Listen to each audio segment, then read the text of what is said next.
যুক্তরাষ্ট্রের আগামী প্রেসিডেন্ট নির্বাচনে সাবেক প্রেসিডেন্ট ডোনাল্ড ট্রাম্পকে আনুষ্ঠানিক প্রার্থী ঘোষণা করেছে রিপাবলিকান পার্টি।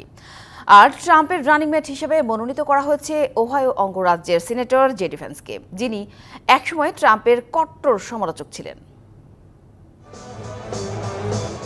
যুক্তরাষ্ট্রের প্রেসিডেন্ট নির্বাচন নভেম্বরে। এই নির্বাচনে আনুষ্ঠানিকভাবে ডোনাল্ড ট্রাম্পকে প্রার্থী হিসেবে ঘোষণা করেছে রিপাবলিকান পার্টি।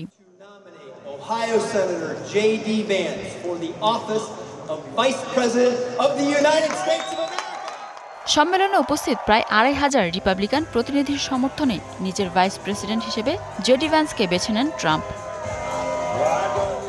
স্থানীয় সময় সোমবার শুরু হওয়া ৪ দিনব্যাপী রিপাবলিকান সম্মেলনের প্রথম দিনে এই ঘোষণা দেয় দলটি। রিপাবলিকানরা মনে করেন আসন্ন নির্বাচনে ট্রাম্পের পক্ষে তৃণমূলের ভোটার ও সমর্থকদের চাঙ্গা করতে পারবেন ৩৯ বছর বয়সী জেডি।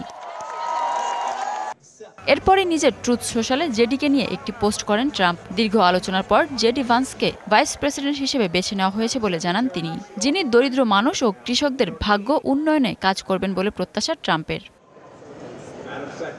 তবে জেডি একসময় ট্রাম্পের কট্টর সমালোচক ছিলেন। ২০১৬ সালে হিলিবিলি এলিজি নামে একটি বই প্রকাশ করে ট্রাম্পের কঠোর সমালোচনা করেন তিনি। তবে সেই বইয়ের প্রশংসা করেন ট্রাম্প। ক্যাপিটল হিলের দাঙ্গার পর ট্রাম্পের বিশ্বস্ত হয়ে ওঠেন জেডি। ২০২২ সালে ট্রাম্পের সমর্থনে নির্বাচনে জিতে ওহাইও অঙ্গরাজ্যের সিনেটর নির্বাচিত হন জেডি। ২০২৪ সালের মার্কিন প্রেসিডেন্ট নির্বাচনে জিতলে ফের ২০২৮ সালের নির্বাচনে প্রেসিডেন্ট প্রার্থী হবার সহজ সুযোগ পাবেন ভান্স। গেল শনিবার পেনসিলভেনিয়া বাটলারে নির্বাচনী সমাবেশে বক্তব্য দেওয়ার সময় বন্দুক হামলার শিকার হন ট্রাম্প। হামলায় ট্রাম্পের কান ঘেঁষে বেরিয়ে যায় আততায়ীর গুলি। আহত অবস্থায় পরদিন রিপাবলিকান পার্টির সবচেয়ে বড় সম্মেলনে অংশ নিতে উইসকনসিনের মিলাওয়াকিতে যান ট্রাম্প। মিনা ফেরদাউস, ডিবিসি নিউজ ডেস্ক।